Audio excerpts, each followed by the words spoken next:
Radio Espace Guinée. Chaque soir, les experts de la société civile, artistes ou chefs d'entreprise se retrouvent pour défendre leurs convictions sur 3 sujets d'actualité. Éditorialistes, experts, influenceurs, artistes, chefs d'entreprise, l'occasion d'entendre ces personnalités s'exprimer sur des thèmes divers et même hors de leur domaine d'expertise. Sur Espace, c'est Les Informés. Tierno Madjouba, Félix Tamba Milimono, Théophile Fassamano, Alphonse Mara. Vous êtes nombreux à nous regarder sur Espace TV. Merci de nous préférer sur Espace TV. La radio Espace, Les Informés, c'est jusqu'à 17h. Bonsoir à toutes et à tous. Bonne arrivée au club d'écoute des informés un peu partout à travers le monde. Vous êtes nombreux à réagir sur Twitter à travers le hashtag Espace Informé. À partir de 16h20, vous aurez la possibilité d'intervenir sur le 620 28 65 65. À défaut, le 620 28 69 69. Merci de nous préférer sur Conakry. Et les informés prennent le pouvoir sur Conakry quand il est 15h. Bravo Amadou et bonne arrivée. Bonsoir Tierno, bonsoir à tous. Ce n'est pas bien de se marier, d'avoir une carte d'invitation sur les réseaux sociaux. Ça ne serait-ce que prévenir ces acolytes, monsieur Tierno Madjouba. Bon, écoute, je ne comprends pas ce que vous voulez dire, Amadou Sow. Je comprends et je lui donne entièrement raison. Ouais, bon, pour ceux qui ne sont pas sur la toile, on a vu une carte d'invitation d'une jeune dame qui nous annonce une date de mariage avec M. Tierno Madjouba. Je retrouve le nom dans 30 secondes. Si tu n'as pas reçu la carte d'invitation, c'est que ce n'est pas officiel. Voilà. Quand même, tu es son collaborateur direct. Le connaissant, on se marier sans la carte jamais. d'invitation. On ne sait jamais. C'est pas officiel. Là. Je ne sais pas. Désormais, Félix, vous êtes mon porte-parole dans ce studio. Mais écoutez, je ne suis pas le seul Tierno Madjou. Quand vous partez à Puita, dans Timbitouni, Massi, il y a tellement de Tierno Madjou. Donc, je ne sais pas, Amadou fait référence à qui. Vous faites référence à qui, Amadou? Je cherche le nom. Je suis vraiment désolé. Il va falloir vérifier les informations quand on est journaliste. Il s'agit d'une Mariam. Elle s'appelle Mariam. Ok. Voilà, Mariam qui décide de. Si tu sais, Mariam Doumbouya. Mariam Doumbouya, et nous sommes sous l'autorité de Doumbouya. Et il y a Tierno Madjou qui retweet avec un emoji, il attrape la bouche, ça donne ça.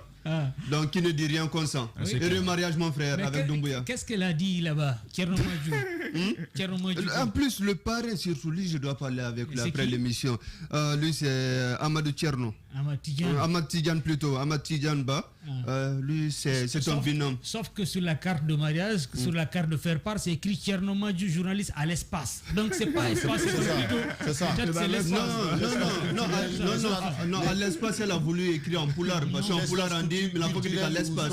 Tu vois, c'est ça. Sauf que Doumbouya, elle n'est pas appelée les malinqués. Mais elle doit se marier avec un homme qui vient de Pita, qui est foncièrement impliqué dans la culture de Pita. Donc il faut mettre qu'à l'espace, ça sonne bien. Je le dis haut et fort ici dans cette émission Les Informés, ça ne me concerne pas. C'est pas moi Tierno Madjou. Chiple, bonne arrivée. Merci Madjou, bonsoir à tous et tous qui nous écoutent et tous qui nous regardent en même temps. Il a toujours les arguments pour essayer de s'en sortir. Et il a bien qu'il y a le dernier. On va l'attraper. Félix? Oui, Madjou. Le salaire va augmenter. Bonne arrivée. Il n'y a pas de problème. À vos autres, mon chef. Merci beaucoup. Merci. C'est bien d'avoir des porte-paroles dans ce studio. Merci beaucoup à tous ceux qui nous regardent un peu partout à travers le monde. À la régie, nous avons Fodé Souma et toute son équipe, alias Sokra Kamara, Mélikan Sita et toute son équipe avec une réalisation assurée par Poutine Nassila. Ici, Saloum Kamara. Un seul thème ce soir chez les informés sur Radio Espace Guinée. À Kindia, des agriculteurs sont confrontés à des incendies à répétition depuis un certain temps. Des agriculteurs voient leur plantation consumée par des feux. Une perte énorme pour ces jeunes qui se lancent dans l'agriculture. Témoignant ce soir de plusieurs victimes. Idriss Akaba sera avec nous en direct de Kindia. Et puis dans ce studio, nous avons Mamadou Paté Diallo. Lui, il a tout perdu du côté de l'Insan. Comme vous le savez, l'Insan, c'est dans la région de Kindia. Bonsoir à vous, monsieur Paté. Bonne arrivée. Vous approchez du micro. Oui, bonsoir, monsieur Ba. Bien. Alors, Amadou, avant d'introduire notre invité du côté de Kindia, c'est devenu récurrent ces derniers temps dans notre pays avec ces agriculteurs qui se voient confrontés à des incendies à répétition depuis 2 ans de cela. Pas de justice. Visiblement, ça décourage même les investisseurs. Aujourd'hui, il y a des jeunes qui ont fini l'université, qui ont leur diplôme. Au lieu d'aller dans les bureaux, ils se lancent dans l'agriculture du côté de Kindia, Forikaria, Dubreka, Kouya. Mais finalement, parfois, ils se retrouvent avec des incendies. Ils voient leur investissement partir en fumée. C'est regrettable et c'est dommage. Et malheureusement, la justice ne joue pas son rôle. Et c'est ce qui fait mal parce qu'on est tous témoins de ces faits. On se rappelle, il y a le phénomène de feu dans certains villages. On nous parle de feux mystérieux, sauf que là, il ne s'agit pas de de faits mystérieux. Il s'agit de faits vraiment volontaires. Ok, on assiste, c'est vrai que dans certaines localités, il y a le phénomène du feu de brousse et à cette période. Mais sauf qu'on a vu des gens sur la toile, à visage découvert, parlant de récupération des terres qui appartiendraient à leurs parents, dont le plus connu d'entre eux, Cheikh Afan, entre autres, qui se permettait, basé sur des hommes politiques d'alors, qui mettaient le feu dans des plantations. Non, c'est important de rappeler, on n'a jamais eu de preuves comme quoi c'est eux qui mettaient des feux sur des plantations. Mais il y a une plainte contre lui personnellement. Amadou, c'est important que je recadre. Même s'il y a une plainte, à partir du moment où la justice n'a pas tranché, c'est pas à nous de dire ici que c'est eux qui mettaient le feu. Voilà. Non, c'est important. Mais la précision, c'est de dire, il y a les preuves. Amadou, s'il vous plaît, Amadou, je vous coupe le micro, s'il vous plaît, on va se comprendre dans ce studio. C'est pas à nous de dire que c'est eux qui ont mis le feu. Si la justice tranche et que la justice dise tout simplement que c'est eux qui ont mis le feu, c'est à nous de dire. Mais tant que la justice n'a pas tranché, il n'est pas de notre responsabilité, nous journalistes, de dire c'est eux qui ont mis le feu. Je pense qu'on va avancer, Amadou. Non, je ne dis pas non à ce que tu dis. Je tiens de ce que j'ai vu, ne serait-ce que ce qu'on a vu tous. Je ne dis pas non à ce que tu dis. Mais par contre, je parle de ce qui est. Il y a des éléments de preuve. Non, Amadou, la justice n'a pas tranché. Je suis obligé de vous interrompre. On va aller sur le terrain. Ça, c'est de la censure, Amadou. Acceptez avec moi. Tant que la justice n'a pas tranché, c'est pas à nous. Ça, ce sont des béabas quand même de journalistes. Je ne suis pas là pour vous donner des cours. On va aller sur le terrain, retrouver Idrissa Kaba. Bonsoir et bonne arrivée, Idrissa. Bonsoir. Bonsoir à tous. Bonsoir à vos millions d'éditeurs qui nous suivent à travers la Guinée et à travers le monde. Merci beaucoup Idrissa Kaba, vous êtes en direct de Kindia. On vous a vu à Kindia avec ce feu qui a tout consumé dans votre plantation. Vous avez mis en place à peu près 25 000 pieds d'ananas, mais tout est parti en fumée. Comment en est-on arrivé là, Idrissa Kaba? C'est 20 000. Et dans cet incendie, je ne suis pas le seul. Je suis avec une voisine, Aïssatou Diallo, connue sous le pseudo de Néné. Et de l'autre côté, un autre ami à moi, Ousmane Touré. Donc, moi, le mardi, c'est aux environs de 14h30, 15h, que j'ai été interpellé par mon voisin parce que j'étais à l'hôpital. Mon enfant ne se sentait pas bien. Et du coup, il me dit, ah, Kaba, tu es où? J'ai dit, je suis à l'hôpital. Il me dit, le feu a pris ici. Bon, moi, j'avais d'ailleurs fait allusion à la maison. Je pensais que le feu avait pris ma maison. Il me dit, non, que ce n'est pas la maison, mais plutôt ton champ. Que votre champ d'ananas, que tout est parti, que tout est brûlé. Donc j'étais perturbé. Et comme je ne pouvais pas laisser l'enfant à la maison et à l'hôpital, je suis venu voir moi-même les dégâts. Quand je suis rentré à la maison, je suis venu. Effectivement, j'ai trouvé le feu sur place. Mais bon, franchement, je ne pouvais pas rentrer là-dedans. Je ne pouvais rien faire. J'ai vu nos différents champs comme ça. C'est triste, c'est désolant, oui, Félix. Oui, carrément triste. On a vu par des images que tout était décimé. Mais est-ce que vous connaissez l'origine du feu? Est-ce que vous avez cherché à comprendre quelle a été à la base de l'incendie? Non. On a cherché à comprendre, mais bon, vous savez, moi, quand il y a eu ce drame, le même jour, j'ai porté plainte contre X. À mon nom, il y a celui de mes voisins. J'ai essayé de faire le constat personnellement sur le terrain. Mais on va chercher, mais tu ne vas rien trouver sur place. Même ceux qui étaient là ne te diront pas j'ai vu tel ou tel mettre le feu. Au fait, c'est ça un peu le problème, quoi. C'est dommage. Tu ne verras pas qui a mis le feu. Et comme vous l'avez dit, vous avez porté plainte, mais jusqu'à présent, vous n'avez pas obtenu gain de cause. Donc, on n'a même pas ouvert des enquêtes selon vous? Non, parce que j'ai été à la brigade de recherche de Kindia et je crois à la sûreté. Ils m'ont dit de venir voir sur le terrain les personnes que je soupçonne, ils peuvent les interpeller. Mais si c'est pour ne pas faire porter le fardeau à quelqu'un, je ne sais pas qui est-ce que je peux soupçonner parce que moi, personnellement, je suis en litige avec personne. Et ma voisine également, l'autre voisin de l'autre côté, je crois la même chose. En tout cas, s'il y a une personne qui est tapée derrière, qui essaie de nous faire ça, vraiment, on l'ignore. Mais moi, personnellement, je ne sais pas qui l'a fait. Est-ce que votre terrain où il y avait cette plantation était délimité? Parce que souvent pendant la saison sèche, il y a souvent des feux de brousse qui arrivent. Est-ce que c'était délimité? Il y avait une distance entre les herbes et votre plantation? C'est ce que nous appelons les pare-feux. Oui, ça existait. Ça existait. C'est que quand vous venez vous-même, vous constatez les dégâts sur le terrain, vous vous rendrez compte qu'automatiquement, c'est que c'est quelqu'un qui a dû mettre ce feu. Parce qu'il y a ces plantations qui n'ont pas été consumées là. Il y a ces plantations qui n'ont pas été consumées et puis qui sont sur la même ligne que nous. Mais pourquoi nous? Peut-être c'est pour nous décourager. Et ils oublient que ce travail-là pour nous, c'est une passion, quoi. Déjà, ce terrain sur lequel se trouve donc cette plantation, ce terrain vous appartient à vous. Est-ce que vous en êtes arrivé là? C'est un terrain en location ou qu'est-ce qui se passe? Bon, le terrain, c'est un terrain en location. Moi, c'est mon ami Ousmane Touré qui a fait un bail avec le propriétaire même de ce terrain. Moi, c'est lui qui m'a attribué une place sur ce domaine. C'est lui qui m'a donné une place. Viens, il faut travailler avec moi ici. Bien. Oui. Donc, par rapport au terrain, quand même, il n'y a pas de problème. Et ma voisine aussi, là où sur son terrain, il n'y a pas de problème. Ça, c'est une propriété du CRAP. Il n'y a pas de problème là-bas. Je disais, avant que ça ne vous touche, vous et votre voisine déjà, est-ce qu'il y a eu des cas précédents dans cette zone où vous êtes en train de cultiver? Bon, dans la même zone, une fois, oui. Une fois. Ça aussi, c'est mon autre ami là qui a été victime de ça. Ousmane. D'accord. Oui, Amadou. Quand vous arrivez sur les lieux du feu, qu'est-ce que vous trouvez comme indice? C'est avec quoi est-ce qu'on brûle vos plantations? Ça, je ne saurais vraiment le dire. Je ne saurais vraiment le dire. Bien. Idriss Akaba, dites-nous à Kindia, est-ce qu'il vous arrive parfois d'être menacé par des gens qui disent récupérer des domaines appartenant à leurs parents en Basse-Côte? Bon, chez certaines, oui, mais chez moi, non. Chez nous, non. C'est vrai, moi, j'ai un domaine que j'ai acquis moi-même, qui n'est même pas dans le centre-ville, qui se trouve à 25 km de la ville que j'ai acheté. Mais le problème là, bien que ça existe, mais là où on a eu ce problème-là n'existe pas là-bas. Ça n'existe pas là-bas. Bien. Vous-même, vous êtes originaire de une propriété privée. Et c'est le propriétaire lui-même qui a donné un bail avec mon ami. Et entre eux, il n'y a pas de problème. Et le jour de l'incendie, le propriétaire, je crois, lui-même, il était là-bas. Il m'a trouvé sur le terrain. Bien que ma voisine et mon ami n'étaient pas présents, mais moi, j'étais présent. C'est moi qui les ai fait appel, j'ai fait les images, les vidéos, je les ai envoyées. Je les ai invités à venir.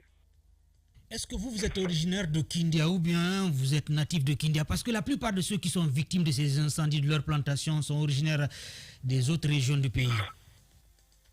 Non, je ne suis pas originaire de Kindia, mais j'ai fait tous mes études ici à Kindia. J'ai été encore orienté à Kindia. Je crois que j'ai fait plus de 20 ans à Kindia maintenant. Félix.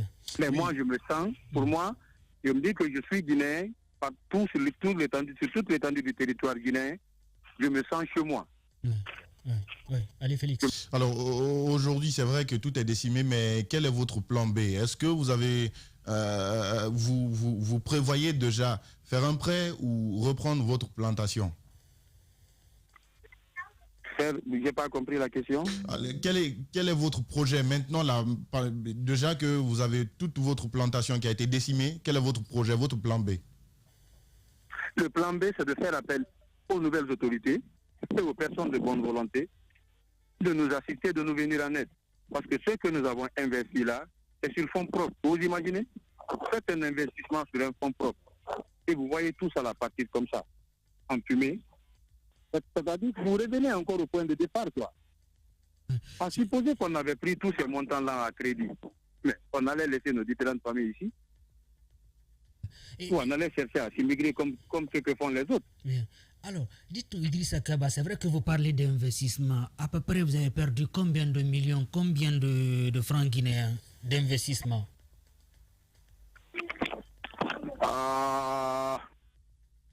Ça, je ne saurais le dire tout de suite là, parce que bon, je ne connais que pour moi.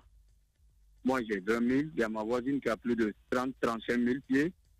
De l'autre côté, mon ami, il a plus de 70 000 pieds. Et en matière de devis d'ananas, c'est en tout cas 100 000 pieds, c'est pas moins de 1 hectare, c'est pas moins de 100 millions. Et c'est et vrai quand on réunit les trois, ça fait plus de 3 à 4 hectares là. C'est vrai qu'au-delà des pieds d'ananas, c'est l'aménagement aussi du lieu, la main-d'œuvre. C'est beaucoup d'argent. L'aménagement du lieu, la main-d'œuvre. Mais ce qui pèse le plus par rapport à tout ça là, c'est le prix des intrants. c'est le prix des engrais. C'est ce qui coûte excessivement cher. La potasse, nous l'achetons à 600 000. Vous imaginez un champ dans lequel vous avez acheté plus de 10 sacs, 14 sacs de potasse, l'iré plus de 8 sacs, que vous achetez sur le marché à 540 000 l'unité. Par rapport aux autres entretiens, les frais, ça, on n'en parle même pas.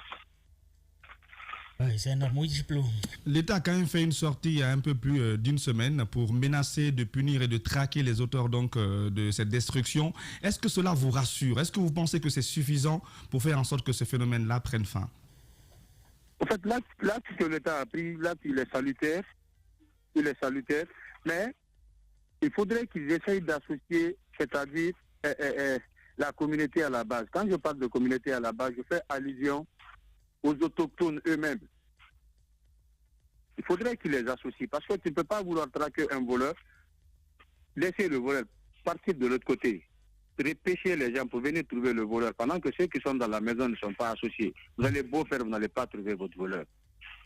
Il faudrait qu'ils associent, qu'ils essaient d'associer la communauté. Ils ont parlé qu'ils vont mettre en place une commission. Mais si la commission là doit quitter Conakry pour venir tomber sur nous, à Kindia, à Foulaya, à Kouliabé, partout où les actes là se passent, il n'y aura pas d'issue. Ils ne vont pas trouver une solution par rapport à ça. Et c'est nous, agriculteurs, les entrepreneurs agricoles, qui allons souffrir. Amadou. Ce sont des chiffres qui font tourner les têtes. Mais dites-nous, avant que vous n'investissiez dans cette zone, est-ce qu'il arrivait qu'il y ait des cas de feu dans certaines plantations bien avant vous? Dans cette localité-là, une seule fois. Une seule fois. Et aujourd'hui, j'imagine que vous êtes un diplômé de l'université guinéenne, vous dites du côté de Kindia, vous abandonnez tout, vous refusez peut-être de venir à Conakry chercher du boulot, de rester dans les bureaux, vous avez décidé d'investir dans le secteur primaire, l'agriculture, l'élevage. Aujourd'hui, tout ce que vous avez investi est parti en fumée. Quel est le message que vous donnez aujourd'hui aux jeunes qui veulent se lancer dans l'agriculture? Le message que j'ai à donner aux jeunes qui veulent se lancer dans l'agriculture est simple et clair. Et vous voyez que nous avons refusé de nous immigrer. Je vais d'abord commencer par ça. On se dit que naître, grandir, étudier ici et évoluer en Guinée, c'est possible. Rien qu'en travaillant la terre, c'est possible. Tu peux avoir tout ce que tu veux. Et être indépendant aussi. Être indépendant. L'appel que j'ai à leur lancer, c'est de ne pas se décourager. C'est vrai, dans la vie, il y a ses hauts, il y a ses bas. Comme les défis auxquels nous faisons face là. Mais nous, personnellement, ça ne nous décourage pas. Ce travail, comme je le disais tantôt, est une passion pour nous. On aime travailler la terre. On aime travailler la terre. C'est-à-dire, on veut qu'il y ait une autosuffisance alimentaire chez nous. Bien. Et pourquoi pas dans le reste de la sous-région. C'est bien. Qu'ils essaient d'emprunter le pas, qu'ils essaient de faire comme nous le faisons. Bien, bien. Oui, allez, Chiplou. Au-delà de vous, il y a sûrement des personnes qui dépendaient aussi de cette plantation, c'est-à-dire qui travaillaient là et qui gagnaient un revenu. À peu près combien de personnes aujourd'hui se retrouvent au chômage parce que cette plantation a pris feu? Je pourrais dire une trentaine. Hein? Et chez moi, chez ma voisine et chez mon ami, je pourrais dire une trentaine. Parce que quand vous prenez des jeunes pour rien que pour l'entretien, si vous ne prenez rien, vous allez au moins prendre 10 à 12 personnes pour l'entretien de votre champ. Et pour le cas de votre... Une dizaine pour chaque entretien. Oui, c'est énorme quand même parce que la main d'œuvre est là. Et pour votre voisine Aïssatou Bagna, elle a perdu combien de pieds d'ananas? Aïssatou Diallo a perdu 35 000 pieds. C'est énorme. Le feu d'ailleurs a commencé par chez elle. Hein? Ouais. Le feu a commencé par chez elle. Et quand il y a eu ce feu s'est manifesté, il n'y avait pas des voisins à côté pour éteindre ce feu, ou bien c'est dans la brousse où des gens n'habitent pas? Bon, il y a une habitation quand même à côté, l'habitation du propriétaire. Il est juste à côté. Bon, selon ses dires, il n'était pas là. C'est sa femme qui était là. Moi, quand je suis venu, j'ai été le premier sur le lieu. C'est sa femme qui m'a fait appel, elle me dit, ah bon, bien, selon certains témoins, le feu est sorti de par là. Elle m'a dirigé vers la plantation de Aïssatou. Et effectivement, le feu a commencé par là-bas.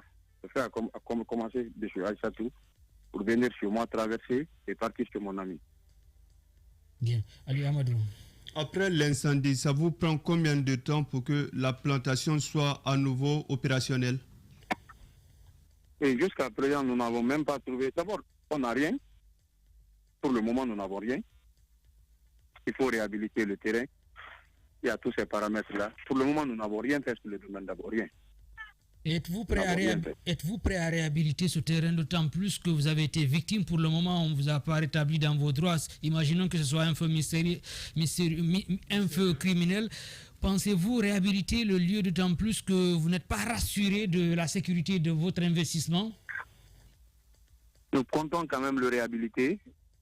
Si les moyens sont là, Inch'Allah, nous comptons réhabiliter nos différents sites. C'est ce que je disais à l'entame de cette émission. Cela ne va pas nous décourager. Cela ne va pas nous décourager. Tout seul qui a une passion pour toi, tu te donnes à cœur, tu te donnes à fond. Donc cela ne va pas nous décourager. Cela ne va pas vous décourager, mais j'imagine que vous allez miser sur la sécurité qui est très importante, parce qu'on ne peut pas continuer quand même à investir et perdre ça après quelques mois. Oui, nous allons miser sur le côté-là.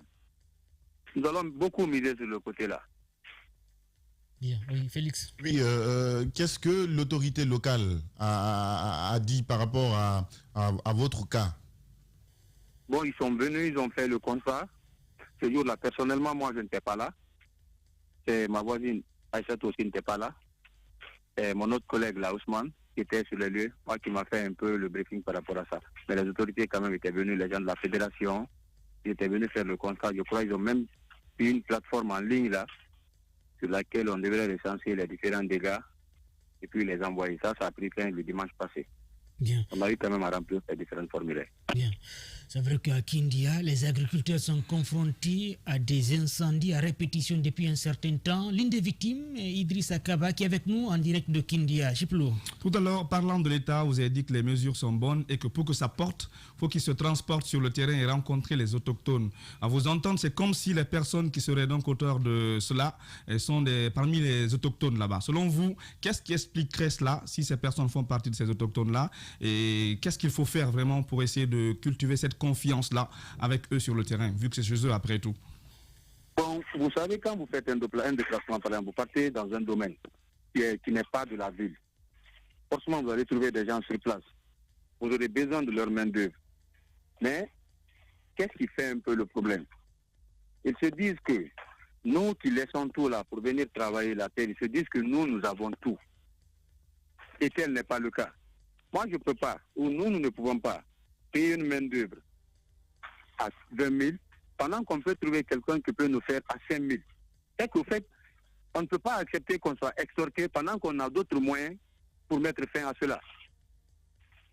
Donc si c'est ce qui fâche un côté, oui, ça cause problème. Ça cause problème.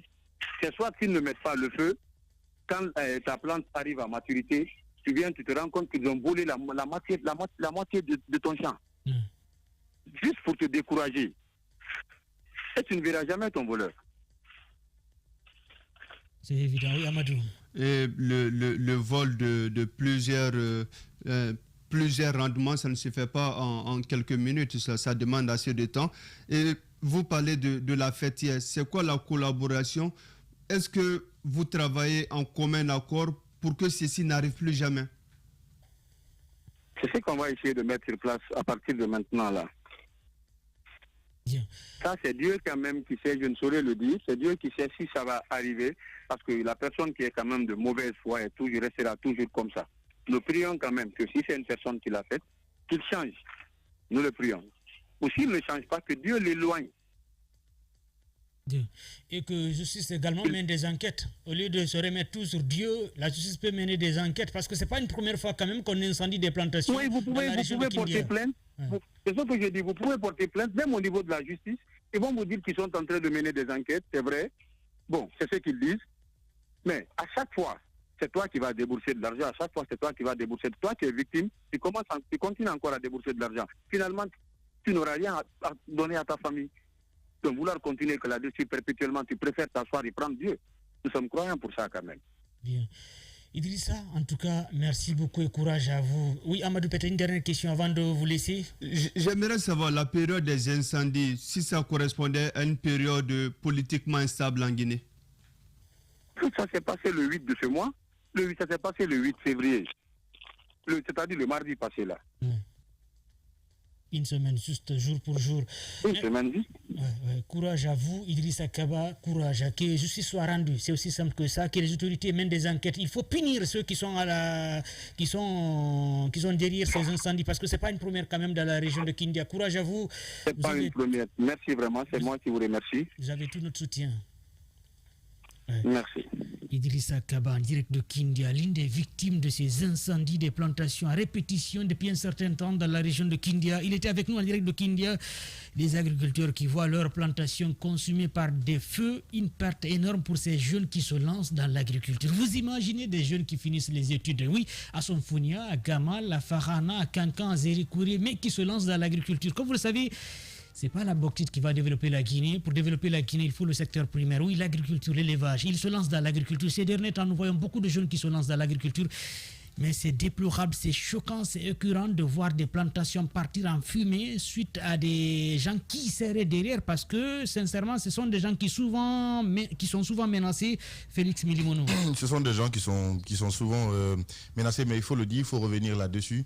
C'est quand même très aberrant de voir que des jeunes qui ont déjà fini des études, qui ont choisi de rester chez eux, qui ont investi le minimum, le petit moins qu'ils ont, qui ont eu confiance à la terre. Au-delà du minimum, il y a certains qui empruntent au niveau des banques. Oui, j'en viens là. Et il a dit, à supposer par exemple il s'était endetté quelque part pour pouvoir planter aujourd'hui. Mais le gars, il allait fuir. Il allait laisser sa famille comme d'autres personnes. Donc, il y a des jeunes qui finissent, qui se disent non, je ne peux pas sortir de mon pays. Je pense que la terre, elle est très fertile. Je vais la travailler. Surtout la terre ne trahit pas. La terre ne trahit pas, d'accord? Et donc, ils quittent Conakry, ça il faut le signaler aussi, ils quittent la capitale, ils reviennent, ils repartent en région, à Kindia. Ils sont beaucoup comme ça, à Kindia, Mamoula, Bepita et autres. Ils repartent en région et puis ils travaillent la terre. Ils ne sont pas seuls. Il y a tout un contingent, il y a toute une jeunesse aussi derrière eux qui travaille. Sauf que les incendies ne se passent pas là-bas, c'est plutôt dans la région de Kindia. Quand je dis la région de Kindia, je parlais de la préfecture de Kindia, de Forikaria, de Dibreka et de Koya. J'en viens. Je pense que Amadou a touché un point, c'est vrai. L'angle qu'il avait pris, il fallait le remettre. Mais on a remarqué que tout récemment, c'est pendant ces élections, c'est à partir de 2018, 2019 jusqu'en 2021, les incendies ont commencé à se répéter, à se répéter. Sinon que, nous le savons tous, les incendies peuvent avoir différentes origines. Ça peut être des origines naturelles, la foudre, ou c'est dû à l'avancée de la sécheresse, ou que quelqu'un peut même fumer un mégot, laisser par terre. Mais sauf que, avec des discours politiques qui sortaient ça et là. Ok, maintenant, on a vu des gens ici qui se sont dit, à partir de maintenant, on ne donnera plus à quelqu'un qui n'est pas de la basse-côte 1 hectare, 2 hectares, ou la moitié de l'hectare d'ailleurs, si tu n'es pas Soussou ou autre personne. Donc, on a entendu ces discours. Si derrière, il y a eu des incendies, des personnes qui ne sont pas natifs, il faut le dire, de Kindia, c'est vrai, nous sommes tous Guinéens, mais il y a la nativité, d'autres sont de Zérékoré ou de la moindre Guinée. Des incendies, des personnes qui ne sont pas natifs de Kindia ou de la Basse-Côte, il faille se poser des questions. Qu'est-ce qui se passe? Même nous savons tous, on le sait tous, on connaît la réponse, on le sait tous. Mais ce qui écoeure, c'est l'État, c'est la justice. Imaginez par exemple quelqu'un qui est allé s'endetter 50 millions, 100 millions, venir travailler la terre. Après un bon jour, il voit sa plantation se décimer, partir en fumée. Mais mon frère, c'est décourageant. C'est décourageant. C'est révoltant. Vous imaginez? Et moi, j'ai peur que ça ne devienne un conflit latent. Parce que si tu as brûlé ma plantation aujourd'hui, je connais des gens, et puis je vais vers la justice, et que la justice ne fait pas son travail, mais cette rumeur-là peut lui revenir, et puis lui aussi va aller payer pour lui. Ça devient un conflit latent dans une zone. Ce qu'on veut éviter. Moi, je pense que l'État doit prendre ses responsabilités. Il a parlé des questions d'intrants. En Guinée, ici, il est très difficile de labourer la terre, de travailler la terre. Parce que tout est cher. L'État, on nous avait vanté des projets d'agriculture ici, des intrants qu'on devait donner aux gens gratuitement. Mais ce n'était pas le cas. Aujourd'hui, il faut aller sur le marché, pouvoir avoir des engrais, des intrants. Ces produits-là se retrouvent sur le marché. Ces produits se retrouvent sur le marché, mais très cher. Très, très cher. Mais ces gens-là ferment les yeux. Ils pouvaient investir dans autre chose. Il faut le rappeler que ce n'est pas la bauxite, comme tu l'as dit, ou autre chose qui peut développer un pays. Quand on prend les États-Unis, je pense que c'est pas là. C'est vrai, aujourd'hui, la technologie rapporte beaucoup d'argent. Mais à la base, ce n'était même pas la technologie. C'est l'agriculture, c'est l'élevage qui peut développer un pays, c'est le secteur primaire. Mais je pense que l'État doit encourager les jeunes qui se donnent à fond pour pouvoir investir dans ce secteur, en protégeant leur investissement, mais en les aidant également à avoir facilement les moyens pour pouvoir investir. Au-delà de ça, il faut les accompagner au niveau de la justice, Amadou Sou. Je me rappelle, je ne sais pas qui l'a dit une fois, mais il a dit s'il y a une chose qui est plus âgée que nos États, ce sont les intérêts qui lient les hommes. En fait, j'ai envie de dire à nos gouvernants, ces zones agricoles, on doit les protéger.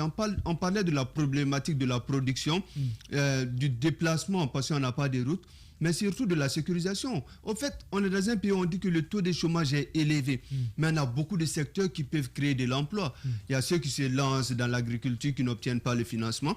Je me dis bien dans la zone de Kindia, vu qu'il y a des agriculteurs, comme tu l'as si bien dit, le feu, il peut avoir différentes origines. Ça peut être un fumeur de cigarettes, ça peut être un enfant, ça peut être une femme dans une cuisine qui fuit.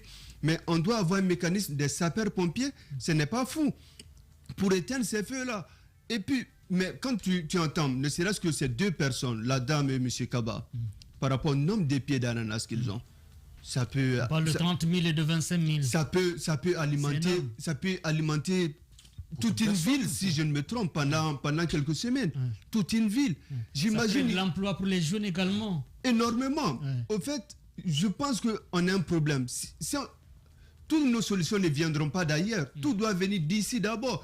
Au fait, ceux qui viendront naturellement, si on paye un Chinois, on paye un Américain, un expert français, c'est bien beau. Mais on a des Guinéens qui sont capables de le faire. Et on ne protège pas ces personnes-là. Et ce n'est pas bien. J'ai envie de dire, à un certain moment, j'ai peur du péché de ces personnes-là sur notre pays. C'est le péché-là qui, selon certains, nous empêche de développer, même si après tout, les gens remettent sur le bon Dieu. Mais bon, à un moment donné, je pense que le problème de la Guinée, c'est la justice. Vous imaginez que quelqu'un incendie une plantation, qu'il est arrêté, il est condamné. Ça va servir de leçon. Mais Thierry, j'ai envie, si tu me permets, au fait, je ne comprends pas ce volet de la justice guinéenne. Quand quelqu'un te fait mal, la personne ne te vole, la personne te fait n'importe quelle chose, quand tu l'envoies dans un commissariat, si vous l'avez eu frappé en attendant avant de l'envoyer, on vous demande d'envoyer la personne, soigner la personne, ou à la limite, on vous demande même d'envoyer à manger à cette personne. Mais je me demande, ce n'est pas un animal que nous avons pour nourrir, c'est quelqu'un qui nous a fait du mal, qui nous a causé un tort. Il y a l'État qui doit être entre nous et cette personne. Ce n'est pas à l'État de me dire, celui qui m'a causé un tort, que quand j'entame une procédure, on sait que je suis victime de quelque chose. On sait que je traverse des moments difficiles. On me demande de débourser de l'argent dessus. Je pense que ce n'est pas politiquement correct. Ce qui fait plus mal dans ça, c'est que c'est une production locale. On nous envoie des aliments pourris ici, le riz pourri, des boîtes de conserve pourries, des jus pourris d'ailleurs. Mais ces productions locales, il faut le dire, ça se produit chez nous et nous en mangeons au frais. Mais si l'État n'est pas capable de protéger cette production locale, je me pose la question où est-ce que nous allons? Bien. Parce que si nous importons trop, non seulement c'est notre argent, c'est la devise qui s'enfuit, mais si nous faisons la production locale, on peut en vendre ailleurs, mais nous-mêmes, on peut l'agriculture ne rapporte pas beaucoup en Guinée. Je rappelle à la régie qu'on a un seul thème aujourd'hui, c'est de le mettre en direct. C'est aussi simple. Allez, Chiplo, allez-y.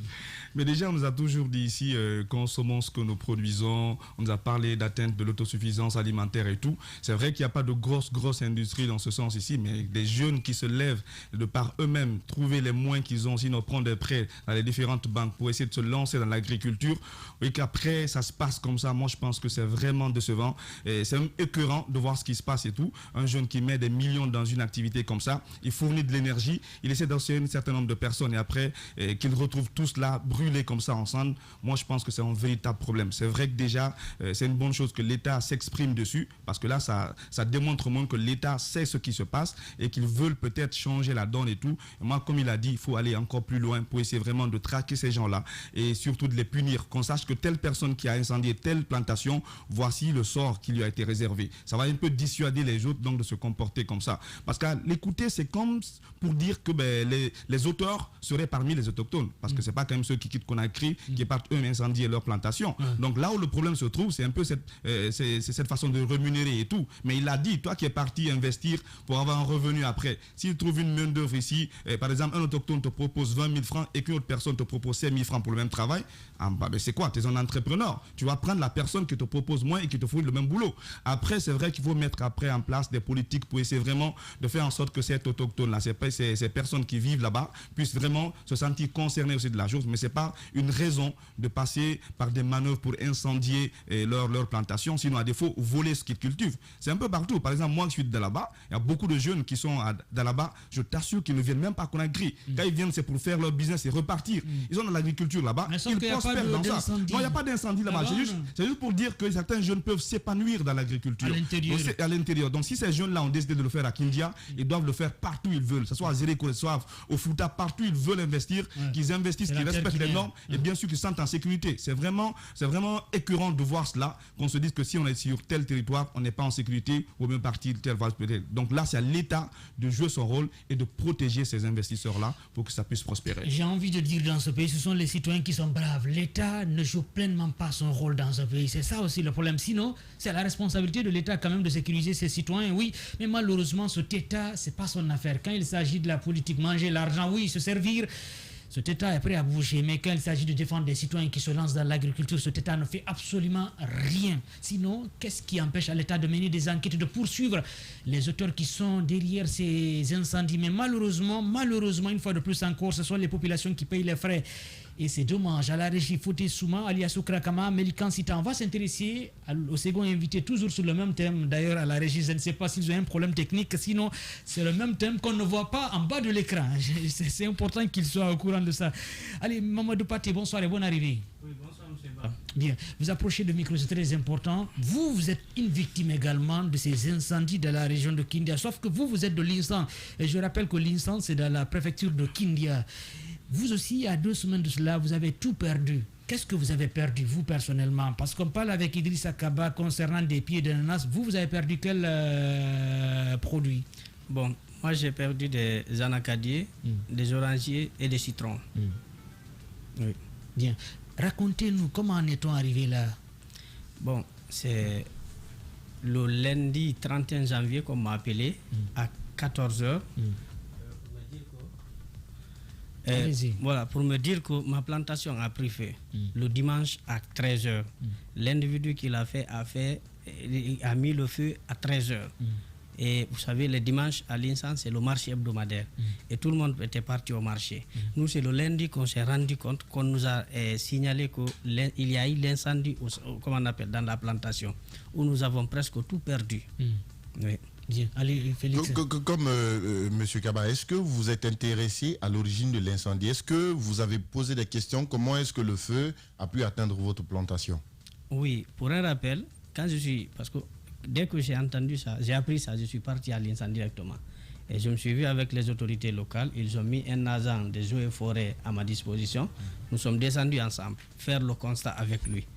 Et comment on appelle? Nous avons sillonné tout l'alentour de la plantation et demandé, comment on appelle, tout l'entourage qui y habite. Et personne ne nous a donné une très bonne information, sauf une dame qui était là. Elle me dit, franchement, le feu là, nous on était assis ici, on a vu le feu venir par là. Donc, comme l'a dit M. Kaba tout de suite, c'est pas facile quand tu n'as pas vu l'intéressé le faire. C'est pas facile de savoir. Est-ce que vous avez porté plainte à X ou à Y, afin que contre X, je voulais dire, que d'éventuelles enquêtes puissent se faire?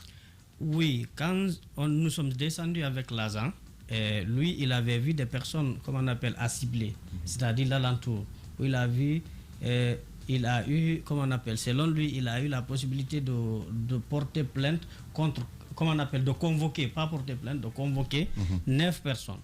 Normalement, c'est ce samedi à venir là qu'il devrait venir répondre à la, comment on appelle, à la mairie de l'INSA. Avec la mairie et puis il discute. Déjà, pourquoi il a convoqué ces 9-là? Pourquoi ces 9-là? Est-ce que ces 9-là, selon lui, peuvent être auteurs? Est-ce qu'il a des soupçons contre ces personnes-là? Pourquoi ces 9 personnes-là? Voilà, ces 9 personnes-là, parce que même moi je l'avais posé la question, il me dit, ils peuvent être une source d'information. Donc, c'est pour avoir des informations qu'il les a convoqués. Est-ce que vous pouvez quantifier la perte de votre plantation? C'est une perte énorme. Parce qu'on avait au maximum 2500 plantes. Orange, citron et les anacadiers. Donc, la perte, elle est énorme. Maintenant, parce que là, vous nous parlez d'anacard, d'orange et de citronnier, ce n'est pas cette production saisonnière au début. Ça vous prend combien de temps, l'orange, l'anacard, pour que ce soit rentable? Parce que là, on parle des pieds et non... Voilà, pour un rappel, moi, j'ai commencé ça depuis 2017. Ouais. Voilà que je me suis lancé. Ouais. Mais dans le cadre d'Anacadie, on avait commencé de faire, comment on appelle, la récolte du moins. Et c'est cette récolte-là qu'on faisait comme intrant pour l'année prochaine. Normalement, la commercialisation, on devrait la commencer cette année ou l'année prochaine. Donc, depuis que vous avez commencé, pas de commercialisation, vous étiez juste dans la routine... Exactement, parce que c'est un vaste domaine. Et vous avez rappelé beaucoup d'hectares quand même aujourd'hui du côté de l'Insan. Est-ce une première qu'il y ait un incendie pareil de ce côté? Parce que l'Insan quand même c'est loin de Kindia, même si c'est de la région de Kindia. Moi c'est la deuxième fois que je sois victime, mais la première fois n'était pas tellement, comment on appelle, grande, la perte. Bien. Alors, dites-nous, c'est vrai que vous dites que c'est la deuxième fois que vous êtes victime, mais votre plantation se trouve dans la brousse? C'est délimité, histoire d'éviter les feux? Oui, c'est délimité parce que j'ai quelqu'un là-bas qui travaille, mais ce jour, malheureusement, il était parti, comme on appelle, au marché hebdomadaire. Ah, d'accord. Donc, on peut dire que peut-être une coïncidence ou bien c'est du fait qu'il n'était pas là-bas. Bon, je ne peux pas dire que c'est le fait qu'il n'était pas là-bas. Même s'il était là-bas, ce n'était pas facile pour lui seul d'éteindre tout ce feu parce que c'est, comment on appelle, c'est vaste. Et en plein jour aussi, sous le soleil. Quand un feu se dégage. Et puis déjà, on avait pris toutes les dispositions parce que sous tous les arbres est nettoyé. Tout est nettoyé. Et c'est à une semaine avant, comment on appelle, le feu, que j'ai payé, comment on appelle, la dernière équipe qui a défriché sur tous les arbres. Et Mamadou Paté Diallo, l'une des victimes de ces incendies de la région de Kindia, Amadou. Mais pour qui connaît la zone de l'Insan, Mamoum, dans son ensemble, ce climat-là, c'est une période de feu généralement dans ces localités. Il ne vous arrive pas de vous dire pendant cette période, il faudrait qu'on pense à veiller au grain?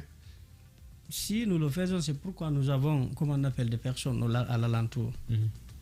Qui veillent. Oui. Oui, Félix.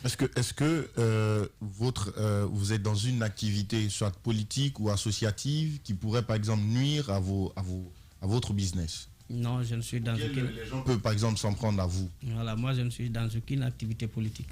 Vous approchez le micro. Social.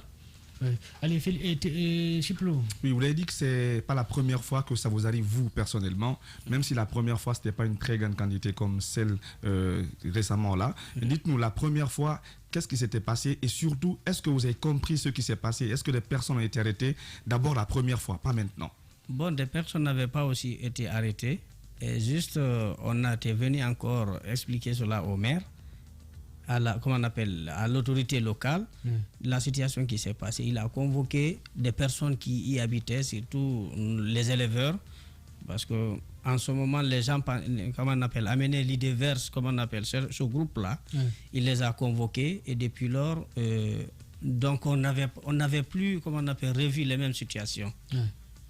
Parce que quand même, on sait bien que l'Insan est une terre pour les éleveurs également. Exact. La terre vous appartient ou bien vous avez pris location? Non, moi, les terres m'appartiennent. Ah, d'accord, vous êtes de l'Insan? Oui, je suis de l'Insan. C'est loin du centre-ville de l'Insan? Bon, il y a un village avant d'arriver à l'Insan qu'on appelle Bouchéri là. Donc c'est dans ce domaine-là. Bien. Et à 25 km de la ville de l'Insan. C'est un peu loin quand même de la ville de l'Insan. Alors, est-ce qu'on peut avoir une idée estimative de ce que vous avez perdu? En termes de financement, l'argent, l'aménagement, la main-d'œuvre, les pieds d'Anacard, de tout? Bon, quand je rentre dans ce détail, ça me sera énorme, beaucoup. Mais on peut avoir une idée? Bon, à peu près 80 à 85 millions depuis qu'on a commencé. Heureusement pour vous, la terre vous appartient. Allez, Amadou. Maintenant, pour les arbres que vous avez, l'orange, le citronnier, je ne sais pas, mais l'arbre d'Anacard généralement résiste après quelques années. Mais est-ce que pour les orangers et les citronniers, ils pourront survivre au feu? Non, ça, c'est pas certain. Parce que je discutais même avec un spécialiste, c'est ce qu'il me disait. Il dit les anacardes, dès que la pluie tombe, ça repousse. Mais les oranges et les citronnés, ça c'est une perte. Plus de 120 pieds. C'est énorme quand même. Et depuis lors, est-ce que les autorités sont venues vers vous, bien des personnes de bonne volonté pour vous accompagner, de surmonter? Non, pas encore, mais depuis que l'autre fois, le ministère a fait un communiqué, là, ça nous a un peu rassurés. Donc, on a une idée que peut-être ils vont nous appeler. Même si c'est d'avoir, comment on appelle, leur encouragement de notre part, ça me ferait plaisir. À plus forte raison, quelque chose qui... Oui, au-delà de ce communiqué, l'encouragement, c'est important que la justice vous accompagne à travers le ministère quand même. Oui, oui. Parce que vous aidez beaucoup à ceux qui sont en ville, notamment nous ici, Ali Amadou. C'est quoi votre collaboration? Parce que vous nous avez parlé de l'agent des Eaux et Forêts avec qui vous êtes allé. Et il a suspecté déjà 9 personnes qu'il est censé convoquer. Oui. Quelle est votre collaboration avec ces agents de forêt? Bon, moi, c'est la première fois que j'ai l'occasion d'être avec eux. Et même hier, on était au téléphone ensemble parce que je leur demandais de me faire un rapport, et comment on appelle, de l'incendie. Il m'a dit qu'il va le faire, mais c'est tout en finissant d'auditionner ceux qu'il convoque là, qu'il me fera un rapport de l'incendie. Bien, oui, Chiplo. À la différence de M. Kaba qui intervient tout à l'heure, de Kindia bien sûr, vous êtes natif de l'Insan. Est-ce que vous aussi, il vous arrive d'avoir des difficultés, des soucis avec les autochtones, vos parents qui sont de l'Insan? Est-ce que selon vous, ce seraient eux qui seraient donc à l'origine de ce feu-là? Qu'est-ce que vous donnez comme explication? Non, je ne pense pas, je ne peux pas avoir cette idée parce que nous faisons pas mal pour ceux qui sont là-bas. Et le peu de moyens que nous gagnons en ville ici, on se partage avec eux. C'est tout dernièrement, il n'y a même pas de l'eau là-bas. Ils boivent tous dans les marigots. C'est tout dernièrement que j'ai eu la chance d'avoir un puits amélioré et je les ai envoyés là-bas. Donc je ne pense pas que si ceux-ci vont me récompenser par ça. Allez, Félix. Est-ce qu'aujourd'hui, vous prévoyez faire autre chose que continuer dans le même domaine de l'agriculture? Cela ne nous décourage pas parce que c'est l'âme qui a aimé l'agriculture. Moi, je suis juriste de formation et en ce moment, je suis un agent de voyage. Donc, c'est mon cœur qui a choisi l'agriculture. Il faut que je le fasse.